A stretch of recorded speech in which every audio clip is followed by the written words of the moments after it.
I'm Samantha Reynolds, 32, and this Thanksgiving changed everything. There we were gathered in my grandfather Harold's mansion, a tradition as reliable as his billions when he walked in sporting a dark purple bruise beneath his right eye.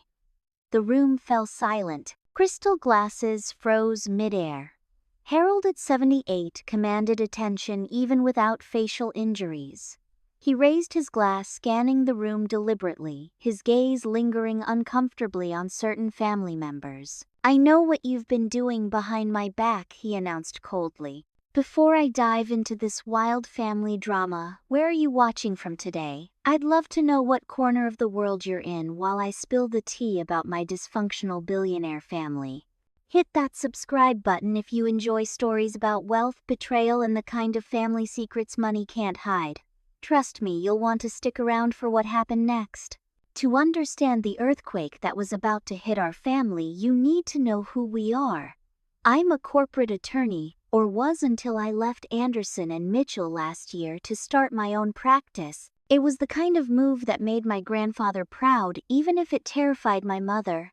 Taking risks is in our DNA. It's how Harold Reynolds built his empire. My grandfather started with a single trucking company in 1968 and transformed it into Reynolds Enterprises, a logistics and technology conglomerate now valued at $4.2 billion. His story was legendary, the classic American dream of a man with ninth-grade education and uncommon business instincts becoming one of the country's wealthiest self-made billionaires. The Reynolds family tree branches in predictable directions. Harold had 3 children, each with their own complicated relationship with wealth and the expectations it brings. My mother Elizabeth is the eldest and most responsible. She married my father James, a history professor at a state university, a choice Grandpa Harold initially called admirable but impractical. He later grew to respect my father's intelligence and integrity, even if he never quite understood why his daughter would choose a life of relative middle-class comfort when she could have had so much more. Uncle Richard is the middle child and the obvious heir apparent. Ambitious and calculated, he joined Reynolds Enterprises straight out of his Ivy League MBA program and worked his way up, though up is relative when your father owns the company. Richard married Veronica, a former model, whose beauty had hardened into something more severe with age. They had 2 sons, Bradley, 35, who works alongside his father in the business, and Mason, 29, who reluctantly followed the family path after a half-hearted attempt at a music career. Then there's Aunt Patricia, the youngest and most rebellious of Harold's children. An artist with a gallery in New York, she married for love twice and had 1 daughter, my cousin Cassandra. Patricia's relationship with Harold was strained by her refusal to join the family business and her frequent need for financial bailouts for her artistic ventures. As for me, I occupied an unusual position in the Reynolds hierarchy. Despite being just a grandchild, my relationship with Harold was special. We shared a pragmatic worldview and a dedication to work that the others seemed to lack or perform only out of obligation. Our Sunday lunches were a tradition where we discussed everything from company affairs to my legal cases. These conversations gave me insights into Reynolds Enterprises that even Uncle Richard wasn't privy to. The weeks leading up to this fateful Thanksgiving, I'd noticed strange behavior among my relatives. My mother made excuses to end our weekly coffee dates early. Uncle Richard canceled 2 golf games with Grandpa, something unprecedented in their routine. Even Patricia, who typically avoided family gatherings until the last possible minute, had arrived 3 days early at the mansion. I caught snippets of hushed phone calls that ended abruptly when I entered rooms.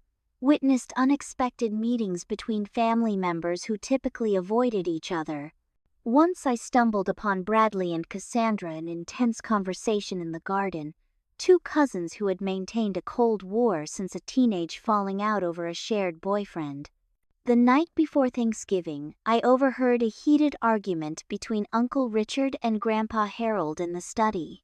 The words were muffled, but the tone was unmistakable: anger, accusation, denial. When the door finally opened, Richard stormed past me without acknowledgement, his face flushed red. "Everything okay?" I asked Harold when I entered the study with the pretense of borrowing a book. "Just business, Samantha," he replied, but his eyes told a different story. "Just disappointing business." That was the last normal conversation we had before everything imploded at dinner the next day. Looking back, all the signs of the coming storm were there, I just didn't know how to read them yet. Thanksgiving dinner at the Reynolds mansion was always an elaborate affair. The dining room with its 20-foot ceilings and crystal chandelier could comfortably seat 30 guests. For family gatherings, however, we used the smaller, more intimate dining room, though intimate for Harold Reynolds still meant an antique mahogany table that could seat 16. Margaret, Harold's executive assistant of 25 years, who was treated more like family than employee, had overseen the staff's preparation of a traditional feast. The table groaned under the weight of a heritage turkey, 3 kinds of stuffing, traditional oyster and cornbread, maple glazed carrots, Brussels sprouts, with pancetta, 4 varieties of potatoes, and my grandmother's famous cranberry relish made from her recipe, even 15 years after her passing. After Harold's shocking entrance and announcement, he took his seat at the head of the table as if nothing unusual had happened. The bruise under his eye looked even worse, under the dining room lights, a sickly yellow around the edges with a dark purple center. "Aren't you going to tell us what happened to your face?" Dad Richard finally asked, attempting a tone of concern that didn't quite mask his nervousness. Harold methodically unfolded his napkin. "Interesting, that's your first question, Richard. Not who did it or why." The silence that followed was deafening. "Someone in this family," Harold continued, his voice steady, as he served himself cranberry sauce, "has been sharing confidential information with Thomas Blackwood." The name landed like a grenade on the table. Thomas Blackwood was Harold's most bitter business rival, owner of Blackwood Industries, which had competed with Reynolds Enterprises for decades. Their feud was legendary in business circles, a rivalry made more personal by the fact they had once been best friends and business partners before a falling out in the early 1982. "That's absurd," Richard said too quickly. "No one here would—" "I have proof," Harold cut him off. "Bank transfers, recorded conversations, photographs. For months, someone has been leaking information about our pending Asian expansion, the Mitchell acquisition, even the patent applications for the new logistics software." My heart sank. Those were 3 of the most confidential projects at Reynolds Enterprises, representing billions in potential growth. A leak of that magnitude wasn't just family betrayal, it was corporate espionage. I hired private investigators. Harold continued, taking a bite of turkey as casually as if discussing the weather. "Very discreet, very thorough. They've compiled quite a file." "It's obviously Patricia," Richard said immediately. "She's always needed money for those ridiculous art projects." Patricia's face flushed with anger. "How dare you? If anyone here is desperate enough to sell out family, it's you, Richard. Everyone knows your investment in that casino resort is underwater by millions." "Enough." Harold's fist came down on the table, rattling the silverware. "I didn't share this to start accusations. I shared it because last night when I confronted the person responsible, this," he pointed to his bruised eye, "was their response." Gasps echoed around the table. "Someone in our family had physically assaulted our 7-8-year-old patriarch." "Who was it?" Grandpa Bradley asked, his voice unnaturally high. Harold's cold smile didn't reach his eyes. "That's the question, isn't it? I had hoped the guilty party would have the integrity to confess privately. Instead, they've chosen to sit here breaking bread with us, pretending innocence." He took a long sip of his wine before continuing. "I've made some changes to my will and the succession plan for Reynolds Enterprises. Margaret will distribute the documents tomorrow morning. I suggest everyone review them carefully." "Dad, this is ridiculous," Richard protested. "You can't seriously be reconsidering leadership based on unfounded suspicions." "Unfounded?" Harold laughed without humor. "The bruise on my face is quite well-founded, Richard." The remainder of the meal proceeded in excruciating tension. Conversation attempts fell flat.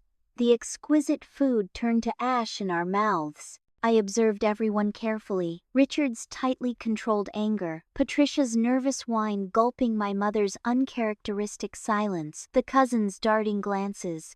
As dessert was served, I noticed something odd, a brief nod between Uncle Richard and my cousin Mason. Nothing obvious, just a slight incline of Richard's head and a blink of acknowledgement from Mason. Most wouldn't have caught it, but as a litigator trained to observe human behavior during depositions, it registered as significant. Something was definitely happening within our family, and I was determined to discover what. After dinner, while the family dispersed to various corners of the mansion, my mother caught my arm and pulled me into the library. "We need to talk," she whispered, closing the heavy oak door behind us. In the soft lamplight, I noticed something I hadn't seen at dinner. Her hands were trembling. "Mom, what's going on?" I asked, guiding her to one of the leather armchairs. She glanced nervously at the door before speaking. "I think Richard is the one working with Blackwood." "Uncle Richard, why would you think that?" "Last month, I overheard him arguing with someone on the phone about payment terms. He mentioned Blackwood by name." She twisted her wedding ring anxiously. "And Samantha, he's in trouble, serious financial trouble, the kind that makes people do desperate things." "What kind of trouble?" "Gambling. Not the casual kind, the kind that involves people who don't forgive debts." Her voice cracked. "I saw him meeting with men who didn't look like business associates outside his club last week. They weren't friendly." I processed this information carefully. Uncle Richard with a gambling problem severe enough to betray Grandpa Harold, it seemed both unthinkable and oddly plausible. Richard had always craved excitement beyond what even his privileged lifestyle could provide. "Have you told Grandpa about this?" "No," the word came out sharply. "Promise me you won't either, not yet. Richard is still my brother. I needed to tell someone, and you've always had good judgment." After my mother left, I sat alone in the library weighing my options. If she was right, this was bigger than family drama. It was potential corporate sabotage with legal ramifications. As an attorney and Harold's granddaughter, I had responsibilities in both directions. The next morning, I sought out Margaret, who was organizing documents in Harold's study. "He's resting," she said before I could ask. "Doctor's orders after the incident." "Margaret, how long have you known about the leak?" Her efficient movements paused briefly. "Long enough to be concerned." She glanced toward the closed door of Harold's adjoining bedroom. "He has security footage, you know, from his private office. And it shows who went into his office. It shows someone entering at 1:17 a.m. last Tuesday. The figure is wearing a hooded sweatshirt, but..." She hesitated. "But what I pressed, the signet ring, Miss Reynolds. The person was wearing the Reynolds family signet ring." She looked pointedly at my bare hands. "Only the male members of your family have those rings." That narrowed it down to 4 people: Uncle Richard, Bradley, Mason, and my father, though Dad rarely wore his, considering it too ostentatious for a professor. I found Bradley alone in the sunroom typing furiously on his laptop. "Working on Thanksgiving weekend?" I asked, casually sitting opposite him. "Some of us don't have the luxury of starting our own boutique firm," he replied without looking up. "Some of us have corporate responsibilities." I ignored the jab. "Bradley, I need to ask you something, and I need the truth. Have you noticed anything unusual about your dad lately? Financial problems, maybe?" His fingers froze over the keyboard. "Why are you asking?" "Because someone in this family is betraying Grandpa and someone hit him. I'm trying to make sure it doesn't get worse." Bradley shut his laptop and leaned forward. "You think it's my father? I don't know who it is. That's why I'm asking." He was quiet for a long moment. "Dad's been stressed. More than usual. And yes, there are money issues. He made some bad investments, took loans to cover them, made worse investments trying to recover." He rubbed his face tiredly. "Grandpa cut him off from the company emergency fund last month after discovering he'd borrowed from it without authorization. And the bruise on Grandpa's face?" "I don't know anything about that," Bradley insisted, but his eyes shifted away too quickly. I believed he was telling the truth about not knowing who hit Harold, but he definitely knew more than he was sharing about Richard's situation. I left Bradley with a warning to be careful, but my instincts told me he wasn't the threat. As I walked down the hallway toward my guest room, I heard rapid footsteps behind me. "Samantha." It was Bradley, his face flushed. "I shouldn't have said anything. Dad's going through a rough patch, but he'd never betray Grandpa. Never." "I hope you're right. Just drop this, okay? For the family's sake." I nodded noncommittally, but as I watched him retreat, my phone buzzed with a text from an unknown number. "Your office was searched tonight. Files missing. Call security." I tried calling my office manager, then my building security, but got no answer from either, unusual even for a holiday weekend. When I tried my office landline, it went straight to an error message. 2 hours later, Richard cornered me on the terrace. "Bradley tells me you're asking questions," he said, his breath smelling of expensive bourbon despite the early hour. "Playing detective isn't a good look for you, Samantha. Neither is corporate espionage for you, Uncle Richard." His laugh was ugly. "Careful with accusations, counselor. I'd hate for your little law practice to experience difficulties. Insurance problems, lease issues, client concerns. The business world can be so unpredictable." The threat was unmistakable. As he walked away, I realized the first betrayal had just occurred. Bradley had warned his father about our conversation, and Richard was now actively threatening me. The game had begun in earnest, and the stakes were clearly dangerous. The day after Thanksgiving, while most of America battled crowds at Black Friday sales, I drove to my Aunt Patricia's guest house on the property. The small cottage tucked behind a copse of maple trees was where she stayed during family visits, preferring its artistic charm to the mansion's opulence. I found her in the sunroom sketching charcoal portraits with a glass of red wine at her elbow despite the morning hour. "Samantha," she greeted me without looking up. "Come to interrogate the black sheep. Richard already beat you to it." "I'm not here to accuse you of anything," I said, settling into a paint-splattered chair. "I'm trying to understand what's happening before someone gets seriously hurt." Patricia's hand paused over the sketch pad. "You mean more hurt than your grandfather already is?" "Yes." She put down her charcoal and faced me fully. "What if I told you Thomas Blackwood approached all of us, not just whoever's leaking information?" My breath caught. "What?" "Oh yes. Quite the thorough man." She sipped her wine. "6 months ago he invited me to lunch in New York. Very casual, very friendly. Reminisced about the old days when he and Harold were friends. Then offered to invest in my gallery if I could occasionally share family business discussions." "Did you take the money?" Patricia held my gaze steadily.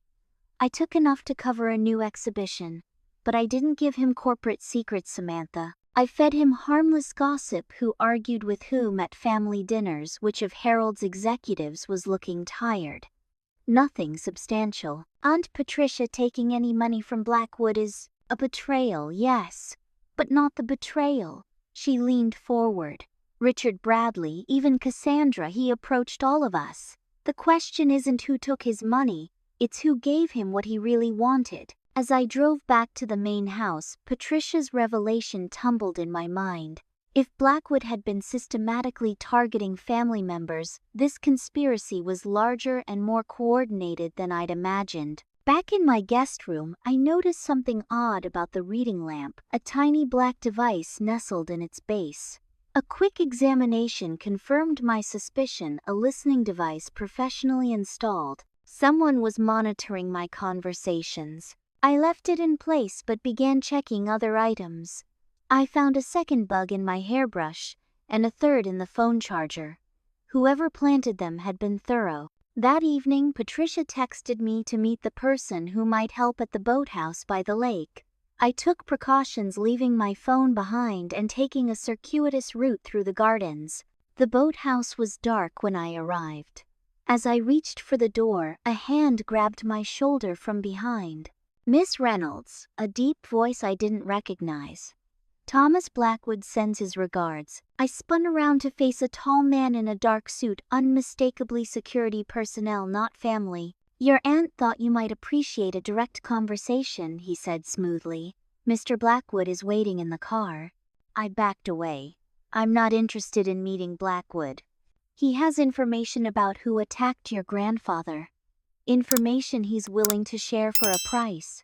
Tell Blackwood if he knows who hurt my grandfather, he should talk to the police. The man's smile was cold. That's not how this works, Miss Reynolds. As he stepped toward me, I saw movement behind him, Mason emerging from the shadows. Before I could call out, the security man noticed too and turned. I used the distraction to run sprinting back toward the house while Mason created a diversion. I was halfway to the mansion when my phone buzzed with a text from Mason's safe. Don't trust Patricia. The second betrayal was now clear. Patricia had set me up to meet Blackwood's people, probably as leverage against whatever they had on her. I returned to find the house in chaos. Harold had collapsed in his study and been rushed to the hospital. Family members were grabbing coats, arguing about who should ride in which car. At the hospital, we gathered in the private waiting room Harold's wealth had secured.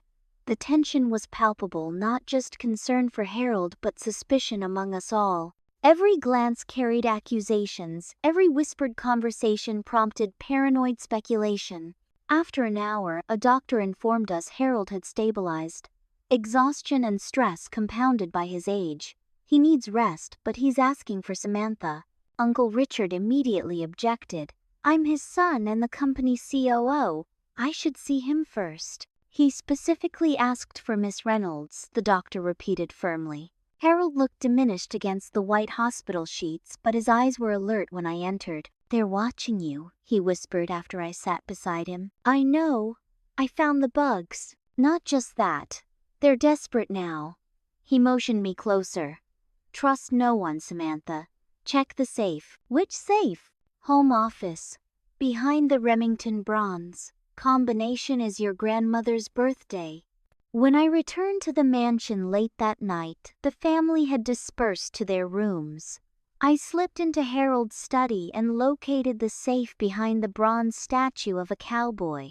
Inside was a sealed envelope labeled contingency and a USB drive. In my room, I locked the door and reviewed the contents on my laptop. The envelope contained surveillance photos Richard meeting men who looked like bookies or loan sharks, Patricia entering Blackwood's Manhattan office building, Mason accepting an envelope from a man identified in Harold's notes as Blackwood's chief of security. The USB drive contained more damning evidence: bank statements showing large deposits to accounts belonging to both Richard and Patricia, email exchanges with Blackwood representatives, and transcripts of phone calls discussing Reynolds Enterprise's confidential information. But nothing, absolutely nothing, indicated who had physically assaulted Harold. All the evidence pointed to multiple family members being compromised, but not to the specific betrayal that had left my grandfather injured. I confronted the family the next morning in Harold's study. One by one, they denied striking Harold, even as they made excuses for their other betrayals. Financial difficulties, Richard muttered. Just start funding, Patricia insisted. Dad made me do it, Mason admitted tearfully. Everyone had a justification. Everyone had a defense. And everyone was still lying about something. By Saturday morning, the mansion had become a battleground of whispered accusations and strategic alliances. I avoided the listening devices in my room by taking early morning walks around the property, using the time to sort through the tangled web of family betrayals. During one such walk, Cassandra fell into step beside me on the path around the lake. You're the only one actually trying to help Grandpa Harold, she said without preamble. Everyone else is just covering their track. I studied my cousin carefully. At 30, Cassandra had her mother's artistic temperament but none of Patricia's self-destructive tendencies. She'd built a successful career as an art authenticator, ironically one of the few family members financially independent from Harold's wealth. Why would you want to help? I asked bluntly. You've always kept your distance from family business. Because I'm not compromised, she replied. Blackwood approached me too, but unlike the others, I told him to go to hell. That's why I can help you, I've got nothing to hide. I wasn't entirely convinced, but allies were scarce, and Cassandra had skills I needed, particularly her background in financial investigation from authenticating artwork provenance. If we do this, I said, we follow evidence, not family loyalty. Wherever it leads. Agreed. We established a base of operations in the pool house, less likely to be bugged than the main residence. Cassandra brought her laptop and financial expertise, while I contributed my legal knowledge and the evidence from Harold's safe. Our first breakthrough came when Cassandra traced Richard's money troubles to their source. Beyond gambling, he'd invested heavily in a cryptocurrency venture that collapsed spectacularly, leaving him millions in debt to some very dangerous people. He's been embezzling from Reynolds Enterprises for at least 3 years, Cassandra explained, showing me the shell companies he'd created. But it wasn't enough. That's when Blackwood approached him. So Richard had motive and opportunity, I noted. But would he physically attack Harold? Violence isn't his style. People do desperate things when cornered, Cassandra reminded me. And Richard was definitely cornered. We next followed the money trail to offshore accounts in the Caymans, where both Richard and Patricia had received substantial payments from companies we traced back to Blackwood Industries. By Sunday afternoon, we'd compiled enough evidence to prove multiple family members were compromised but still lacked proof of who had struck Harold. That's when Mason texted asking to meet privately. We found him pacing nervously by the old greenhouse. I need to confess something, he said, his voice shaking. Dad's been forcing me to spy on Grandpa for months, taking photos of documents, planting recording devices in his office, reporting on meetings. Why are you telling us this now? I asked. Because it's gone too far. Mason's eyes were red-rimmed. Dad said it was just business intelligence. Then money started changing hands. Then Blackwood's people started making threats instead of promises. With Mason's inside information on Richard's operations, we pieced together more of the puzzle. Richard had been providing Blackwood with confidential information for nearly a year, using Mason to gather intelligence and Patricia's art world connections to launder payments. We confronted Mason about the signet ring caught on security footage. Dad took mine, he admitted. Said he needed it for a meeting. I thought it was just some old-school business ritual. As we worked, I began to trust Cassandra's analytical skills and commitment to uncovering the truth. Her insights into family dynamics were particularly valuable, highlighting tensions and motivations I'd missed. By Sunday evening, Harold was due to be discharged from the hospital the following morning, and we'd made significant progress. We agreed to meet after dinner to compile our findings into a comprehensive report. I arrived at the pool house to find it empty. After waiting 15 minutes, I called Cassandra. Sorry, got held up, she answered.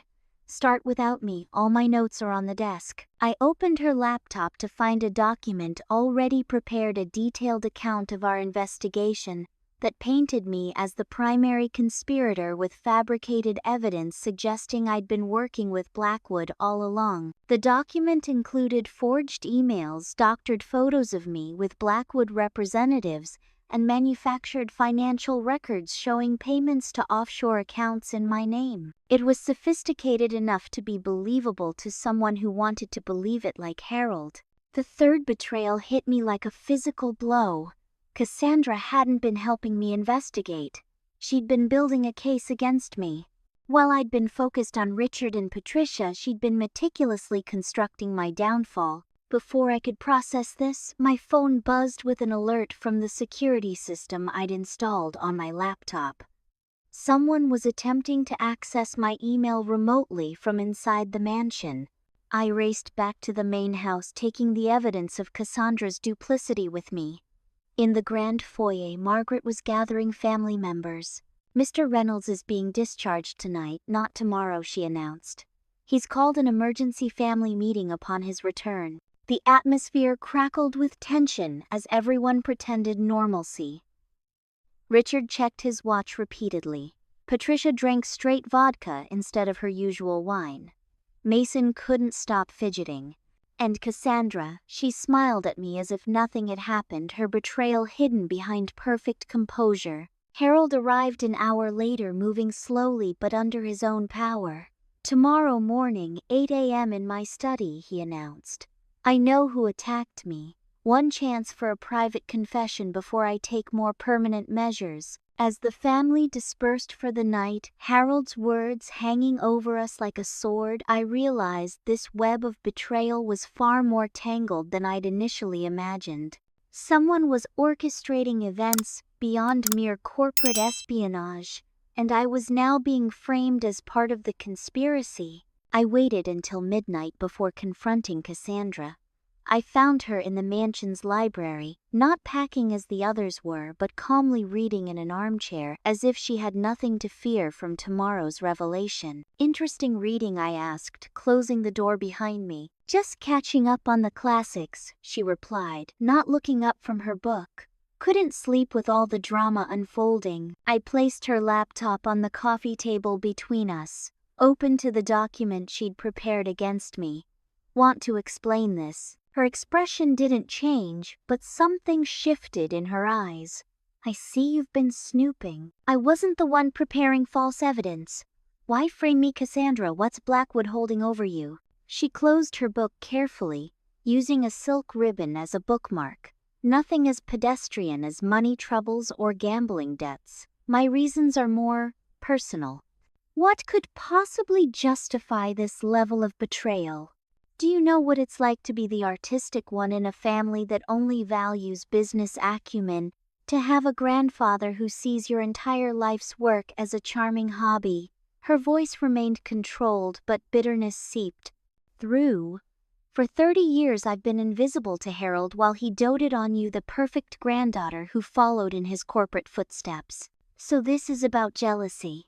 You're helping Blackwood destroy our family because Grandpa didn't attend enough of your gallery openings. It's about recognition. Blackwood appreciates my talents. He's helping me acquire a premier gallery in London, something Harold dismissed as financially unsound when I asked for his support. And that's worth betraying your family, worth someone physically assaulting an old man." For the first time, Cassandra looked genuinely shocked. "I had nothing to do with that. My arrangement with Blackwood was strictly business intelligence for financial backing. I never agreed to physical violence." Before I could respond, Margaret burst into the library. "Miss Reynolds, come quickly. Your grandfather's condition has worsened. The doctor suspects poisoning." The next hours passed in a blur of ambulance lights, hospital corridors, and medical terminology. Harold had collapsed shortly after returning to his room, showing symptoms consistent with digitalis poisoning. The doctors were treating him, but at his age, the prognosis was uncertain. The family gathered once more in the hospital waiting room, this time with an actual police detective asking preliminary questions. No accusations were made, but the implication was clear: someone had deliberately poisoned Harold Reynolds. Richard immediately took charge, speaking for the family and attempting to control the narrative. "My father has many business rivals. This is clearly an outside attack." The detective nodded noncommittally.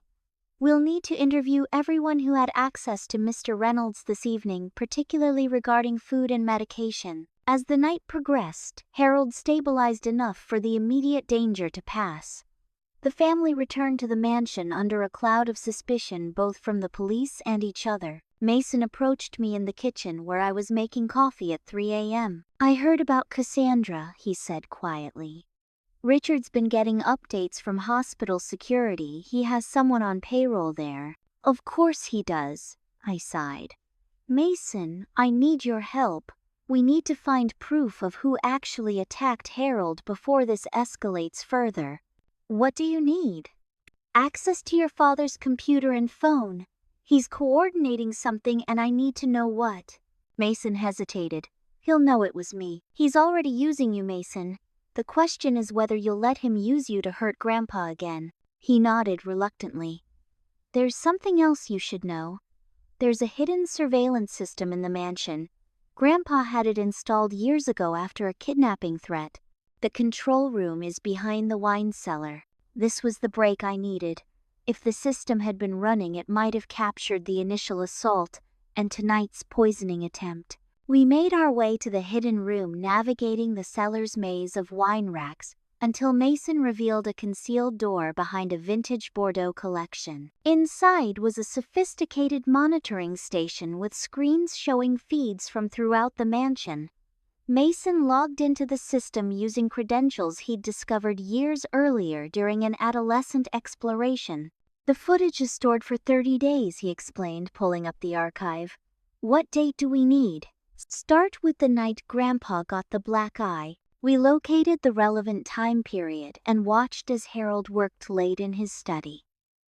At approximately 1:30 p.m., a figure entered someone Harold clearly recognized, as he didn't seem alarmed. They spoke for several minutes, their conversation growing increasingly heated, until the visitor struck Harold with what appeared to be a heavy paperweight. The angle of the camera and the visitor's position made identification impossible. "Can you enhance this?" I asked. "This isn't TV, Samantha, but we can check other cameras to see who was moving around the house at that time."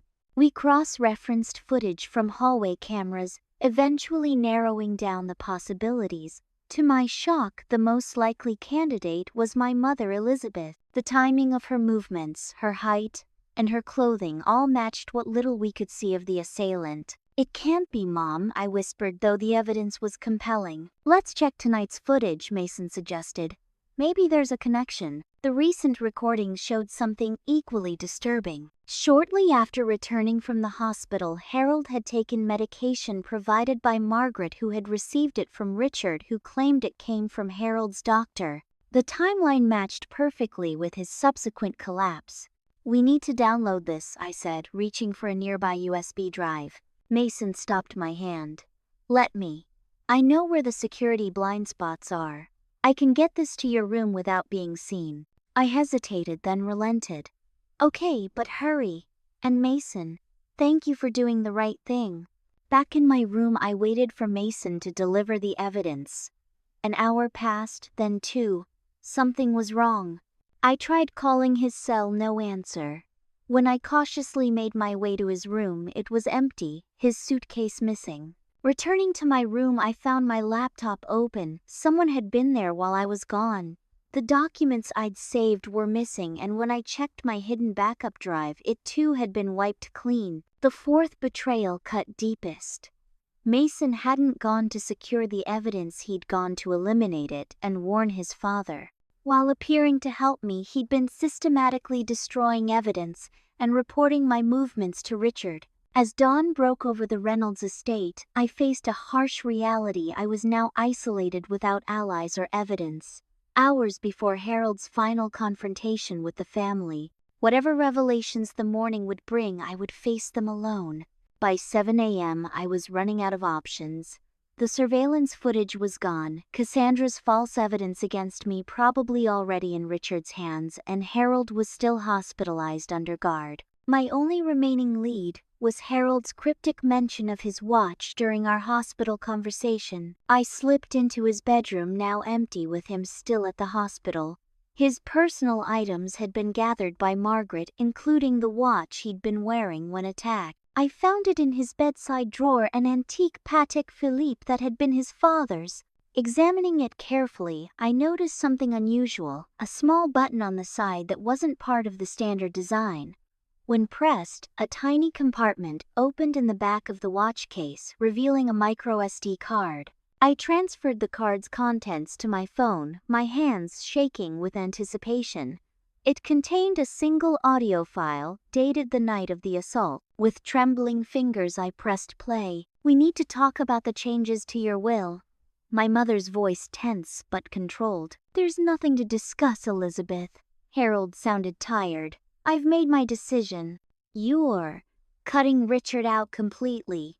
Your own son. After what he's done?" "Yes. The embezzlement, the leaks to Blackwood. He's fortunate. I'm not pressing charges." "And what about me? 30 years I've stood by you, been the dutiful daughter while Patricia ran off to play artist and Richard lined his pockets. Elizabeth, you're still well provided for."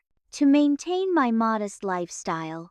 While Samantha gets control of the company, my daughter bypassing me as if I'm nothing. Samantha has the judgment and integrity the company needs. She hasn't been compromised. She hasn't been tested. You handed her everything on a silver platter. The education, the connections, the Sunday lunches where you taught her everything you never bothered to teach me. Something crashed in the recording, likely a book or ornament thrown in anger. Elizabeth, please calm down. Don't tell me to calm down. Do you have any idea what it's been like? Watching you groom my daughter to take what should have been mine. I was the loyal one. I was the one who stayed. I deserved better than to be passed over for my own child. This isn't about loyalty, it's about capability. A sudden thud, followed by Harold's grunt of pain. Elizabeth, what are you? Another impact, the sound of stumbling, something heavy falling. Oh God! Dad, I'm sorry, I didn't mean to. The recording ended abruptly. I sat on Harold's bed, the phone still in my hand, the truth finally revealed.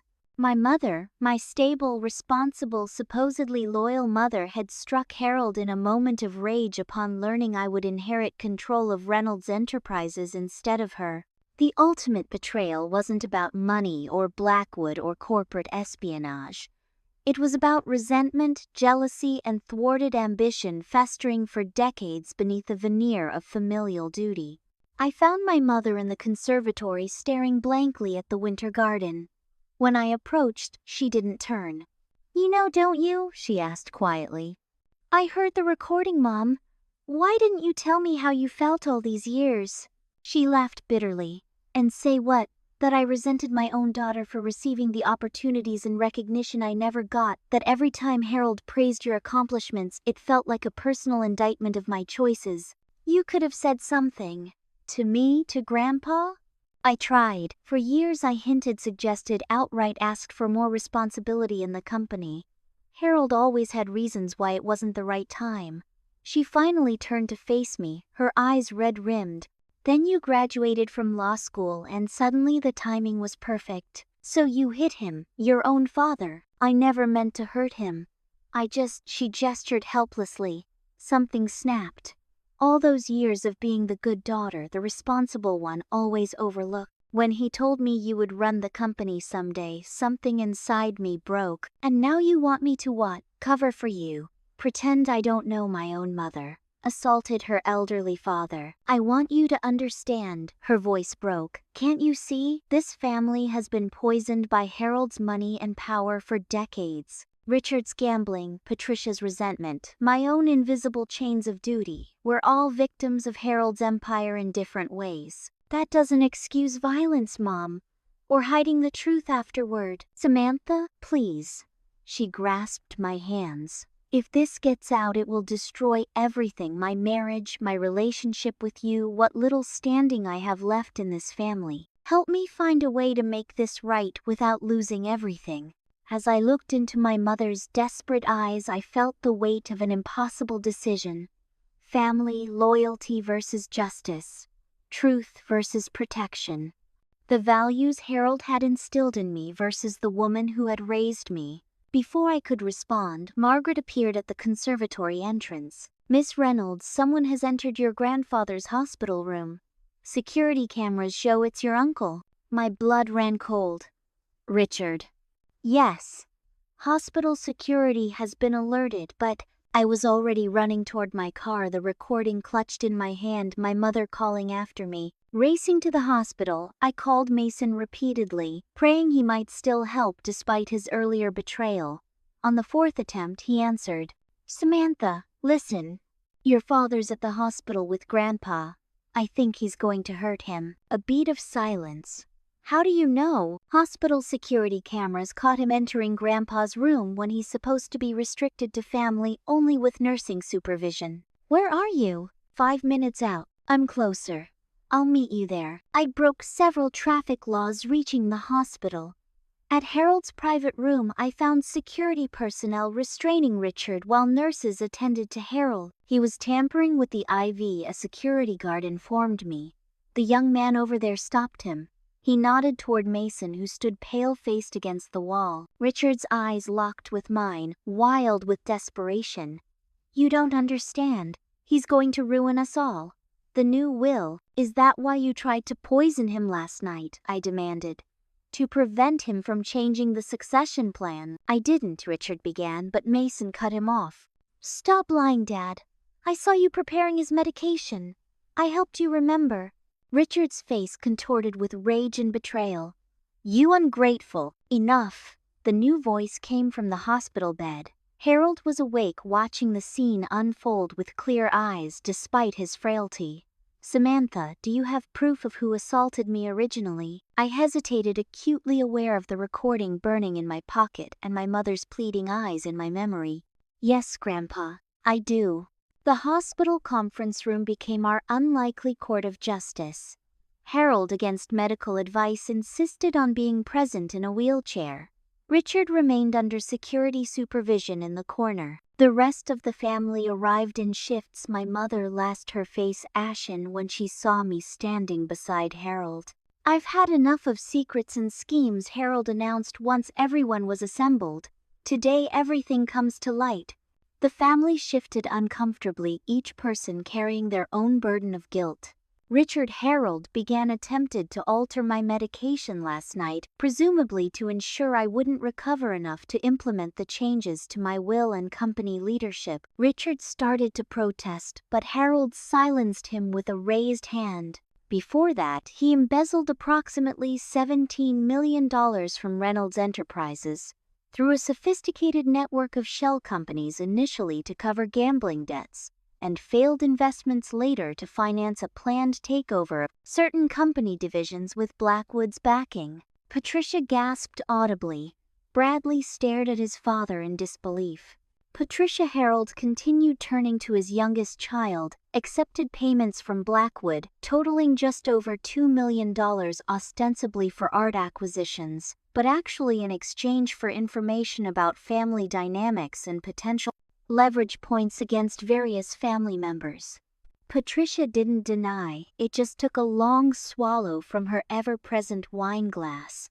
Cassandra created false evidence against Samantha at Blackwood's behest, motivated by resentment and the promise of financing for a London gallery. Cassandra's composed facade finally cracked. "You knew all along." "I've been investigating this conspiracy for months," Harold replied calmly. Mason served as Richard's unwitting accomplice until recently, though his decision to prevent further harm to me suggests some capacity for redemption. Mason looked at the floor, shame evident in his posture. And Elizabeth Harold's voice softened slightly as he turned to my mother, struck me in anger upon learning of my succession plans causing the injury that initiated this chain of events. My mother closed her eyes briefly, then straightened her shoulders and faced her father. "Yes, I did." The room fell silent, the full tapestry of betrayal finally exposed. "What happens now?" Bradley asked, breaking the tension. "Police, prosecutors." Harold adjusted himself in the wheelchair. "That depends on what happens in the next hour. I'm prepared to handle this as a family matter with conditions." Before he could elaborate, the conference room door opened and Thomas Blackwood himself walked in. He was younger than I expected, perhaps 60, trim and elegant in an impeccably tailored suit. His silver hair and confident bearing marked him as Harold's contemporary and equal, not the villainous manipulator I'd imagined. "You're late," Thomas, Harold remarked without surprise. "Traffic," Blackwood replied easily, taking the empty chair at Harold's right hand as if they were old friends reuniting rather than bitter rivals.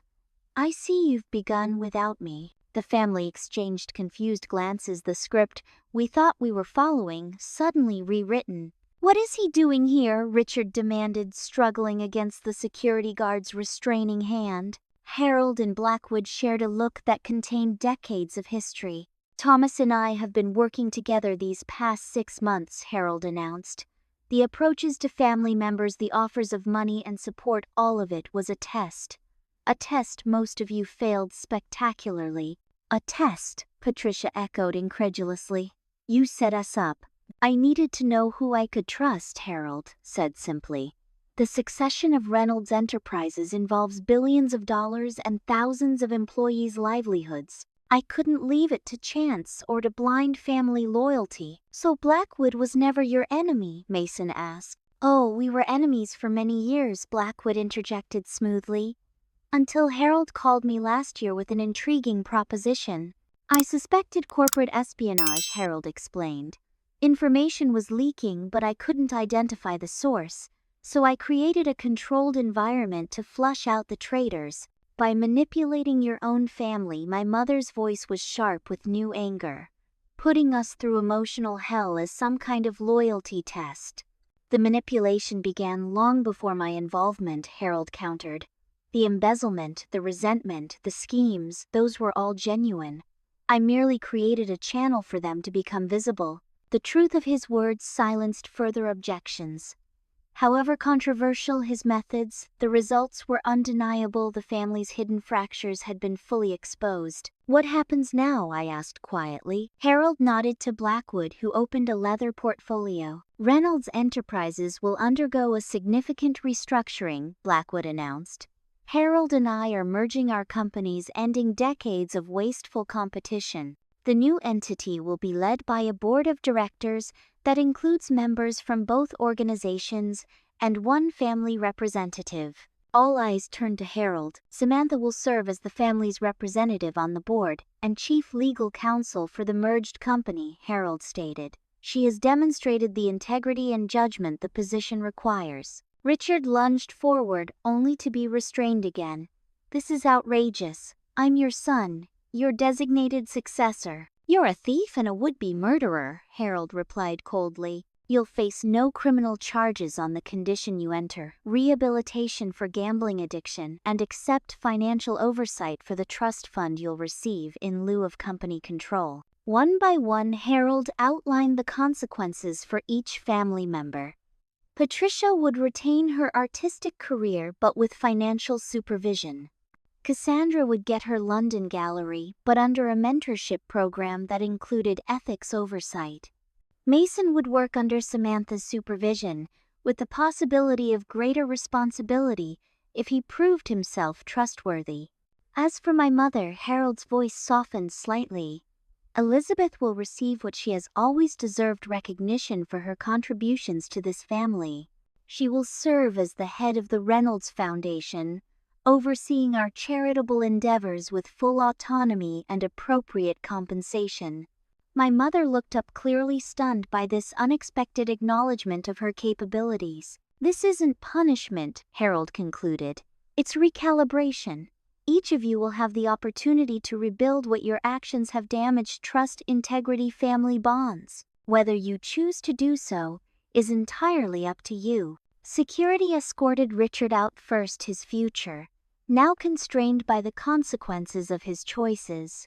The others followed gradually, each processing the dramatic restructuring of both company and family dynamics. Eventually, only Harold, Blackwood, and I remained in the conference room. Was any of it real? I asked Harold. Or was I just another pawn in your game? Harold reached for my hand.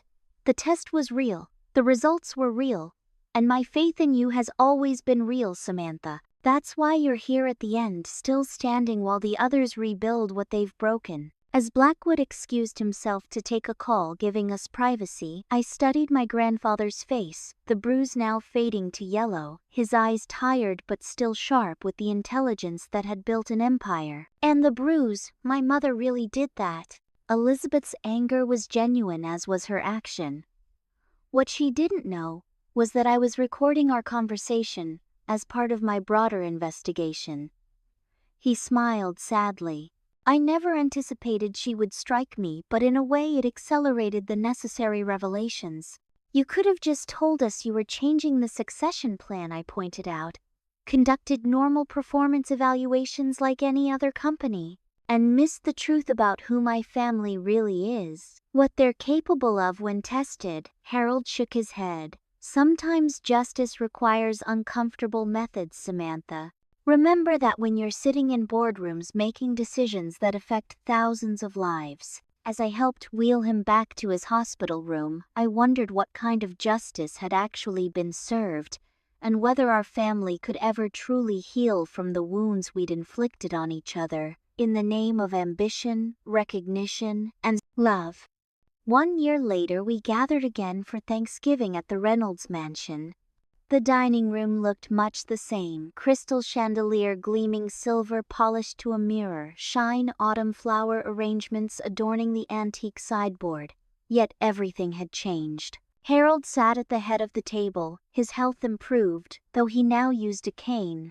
I occupied the chair to his right as both granddaughter and chief legal counsel for Reynolds Blackwood Enterprises, a role that had proven even more challenging than anticipated. The merged company had weathered initial market skepticism to emerge stronger, our combined resources allowing expansion into emerging markets while maintaining the core businesses that had made both original companies successful. Thomas Blackwood, now a frequent visitor to the mansion, had proven a valuable mentor despite our unusual introduction. Richard was absent, still completing his residential treatment program for gambling addiction. Reports from his therapists were cautiously optimistic, though rebuilding trust would take far longer than rebuilding mental health. Bradley attended in his place, now working in a junior executive position under close supervision, humble but determined to distinguish himself from his father's failures. Patricia arrived sober for the first time in memory, her 6 months of sobriety, marked by improved relationships and a renewed focus on her artistic career. The gallery in Soho was thriving under her clear-headed leadership, though she wisely accepted the financial oversight Harold had mandated. Cassandra's London gallery had opened to critical acclaim, her talent for curation finally receiving the recognition she'd craved. Our relationship remained complicated, professional courtesy layered over lingering hurt, but we'd established a working rapport that might someday evolve into something resembling forgiveness. Mason had surprised everyone by becoming my most reliable ally in navigating the corporate merger. His intimate knowledge of both companies' operations combined with genuine remorse for his earlier betrayals made him invaluable during the transition.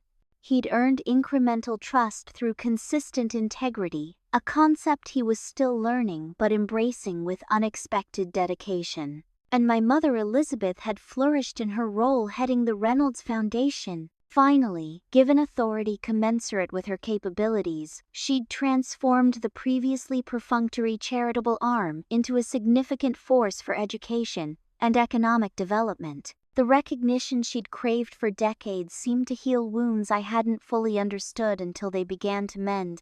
As Margaret oversaw the serving of the traditional turkey, Harold tapped his glass for attention. "Before we eat, I'd like to establish a new tradition," he announced. "In this family, we've had enough secrets and resentments to last several lifetimes. So today, I invite each of you to share one truth, something honest about your experience this past year." Silence greeted his suggestion, the weight of last year's revelations still heavy in the room. "I'll begin," Harold continued undeterred. "My truth is that orchestrating last year's test of loyalty was both the hardest and most necessary decision of my life. I risked losing all of you to learn who you truly were. The pain of that choice still haunts me, even knowing it was right." Patricia went next, her voice steadier than I'd heard in years. "My truth is that sobriety terrifies me. Art was always filtered through wine or something stronger. Creating while feeling everything, the doubt, the fear, the occasional triumph, is the hardest work I've ever done." One by one, family members shared their truths. Bradley's struggle to establish his own identity, Cassandra's ongoing battle with perfectionism, Mason's surprising discovery that honest work brought more satisfaction than scheming ever had. When my turn came, I took a deep breath. My truth is that I never wanted to run Reynolds Enterprises. I accepted the role because it seemed the only responsible choice amid so much betrayal. I'm still learning to want what I've been given. My mother was last, her hand steady as she folded her napkin precisely. My truth is that I've spent 30 years being angry about being overlooked, only to discover that being seen is far more terrifying. Living up to expectations is harder than complaining about their absence. Harold nodded something like pride, softening his normally impassive expression. Thank you all for your honesty. Wealth and power mean nothing without truth between us. Reynolds Blackwood Enterprises may control billions, but this family's real assets are at this table. As we began passing dishes, conversations emerged naturally, tentative at first, then with growing ease. Patricia and my mother discussed foundation grants for arts education. Mason and Bradley debated logistics innovations without their usual competitive edge. Cassandra showed me photos of her gallery opening on her phone, genuine excitement replacing the careful performance of previous years. After dinner, Harold asked me to join him in his study. The room remained largely unchanged, the Remington bronze still concealing the safe, the surveillance system still operational, though now disclosed to the family. "You've done well this year," Harold said, settling into his leather chair. "Better than I could have hoped." "I had a good teacher," I replied, accepting the glass of bourbon he offered. "Several actually, including Thomas. Blackwood's a shrewd businessman. Learn what you can from him, but remember, he prioritizes profit over people. It's why our partnership works, but would never have succeeded 40 years ago." "Why did you really choose me, Grandpa?" I asked the question that had lingered since that hospital room revelation. "Was it truly just about who passed your loyalty test?" Harold considered me over the rim of his glass. "I chose you because when faced with the ultimate conflict, your mother's betrayal, you still sought justice tempered with compassion. You understood that family obligations don't overrule ethical ones, but neither do they disappear when convenient." He set his glass down suddenly, looking every one of his 79 years. "The world doesn't need another ruthless billionaire Samantha. It needs leaders who remember that wealth is responsibility, not just privilege." He smiled slightly. "Besides, you're the only one who ever questioned my methods instead of just my conclusions. That's the kind of thinking Reynolds Blackwood needs." From the dining room came the sound of laughter, something I hadn't heard in this house for a very long time. Harold's expression softened as he listened. "Healing is possible," he murmured almost to himself. "Not perfect restoration, but genuine healing." "Even after everything that happened?" I asked. "Especially after everything that happened. Truth is painful but necessary, like lancing a wound so it can finally close properly." As I helped him back to the dining room where Mason was regaling the others with an animated story, I realized Harold had orchestrated one final lesson. Beyond business strategy and succession planning, he taught us that families, even wealthy, privileged ones like ours, require constant maintenance. Trust isn't inherited like money or property. It must be earned daily through consistent integrity. Looking around the table at these complicated, flawed people who shared my blood and history, I understood that family bonds are neither automatic nor unbreakable. They're a choice we make every day to forgive without forgetting, to support without enabling, to love without blindness. The bruise under my grandfather's eye had long since healed, but its impact remained a reminder that sometimes we must see the worst in each other before we can begin building something better.